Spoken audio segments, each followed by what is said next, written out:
Hey guys, it's Steve. Today I want to talk to you about left-hand technique. When I was first starting to learn how to play the guitar, this was one of the more difficult aspects of learning how to play. And I think the reason why is because it requires so much coordination. And without any sort of instruction or guidance on locations of where to place your wrist, your arm, your hand, and how to approach it, you're kind of walking around a big city without a map, trying to find a very specific place, and it can be very hard to get there. And I know I was very frustrated for a while not getting there. And then I started asking people, I started seeking out help, started reading books. Most importantly, I started watching some of the great artists of our day and seeing what in the heck was going on. So there's 9 or 10 fundamental elements of using your left hand. That's a lot, so we're not going to tackle all those right now. But let's talk about hand placement first of all. So when we bring our hand up to the guitar, we want to make sure that it's relatively perpendicular. In other words, here's the neck of the guitar, and then here's our hand.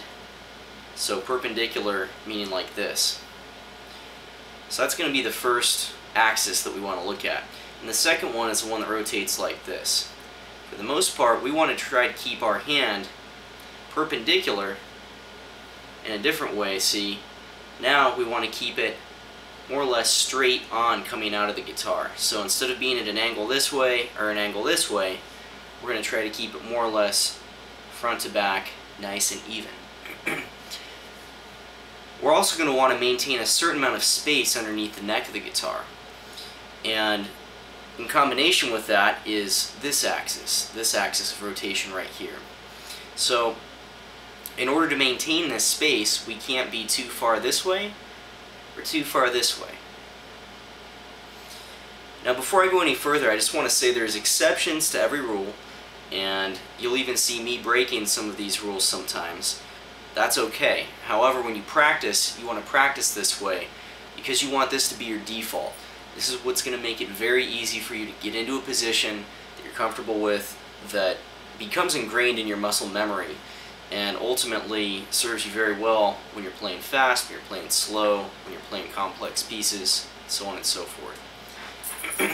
So once you've got this basic position figured out, where you're not over here, you're not over here, you also want to focus on this axis, or this plane of rotation, if you will.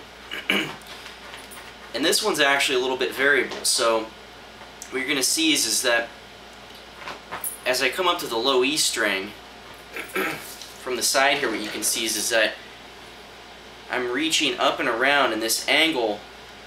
See, when I start here on the high E string, I'm more or less flat, meaning my hand and my forearm are in a straight line. As I start working my way up, you can see this comes to more of an angle, maybe about 30 degrees or so. So 0 degrees all the way up to 30 degrees when I'm reaching up to this low E string. And the reason for that is that we need to give our fingers room to fret these notes. So if we don't change the angle of our wrist, but we try to come up, we're going to eliminate the space under here that we talked about, and we're also going to have to try to reach up higher with our fingers. That's going to take our fingers out of position too. Then instead of pushing down with the tips of our fingers, like we know we should be doing, we're going to end up trying to reach up like this and pressing down with the whole finger, which is a big, big, big no-no unless you're doing a bar chord. So a lot of different fundamentals here that we're talking about.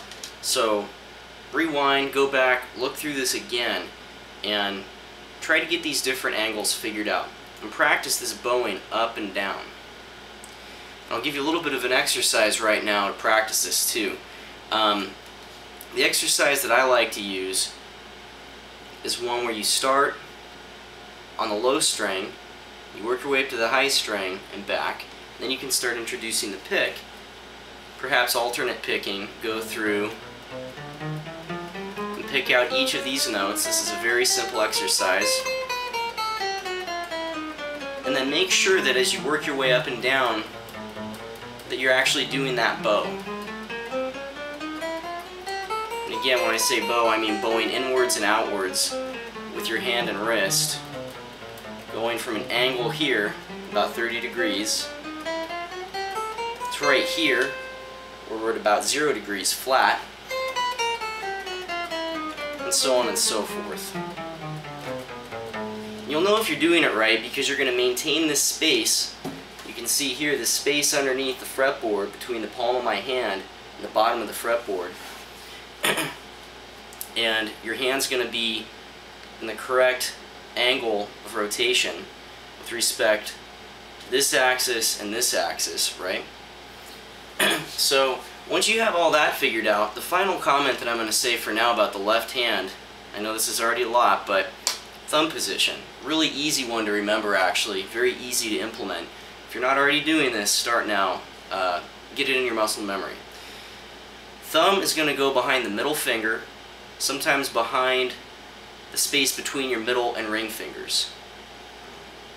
Pretty much all the time. Very few exceptions to this. And the reason why is because you need to give your ring and pinky fingers support. What a lot of people do is they have their thumb way off to the left side here. And then what happens is when you go to try to push down with your ring and pinky fingers, you're limited for space, and you're not pushing off against anything on the opposite side of the fretboard. So if you think about this from a force physics perspective, if you will, go back to high school, think about physics class, you're going to be pushing off of something without hardly any support. It's going to be very difficult to push down. You're going to be pushing the guitar almost away. You're going to be pushing the palm of your hand up into the bottom of the fretboard too. So in order to avoid that, and in order to put your thumb in a place that's going to give equal support to all 4 fingers, making things very uniform, you want to get it right behind that middle finger. So in this exercise, let's just say we're on 5, 6, 7, and 8.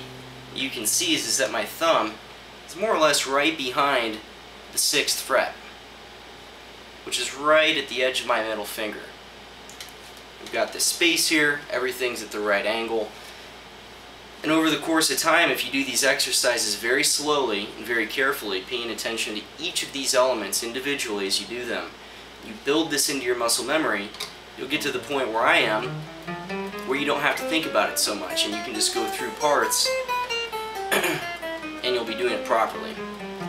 And that's really the goal. You really want to get to a point where your muscle memory is taking over and you don't have to think about the complex parts of playing the guitar.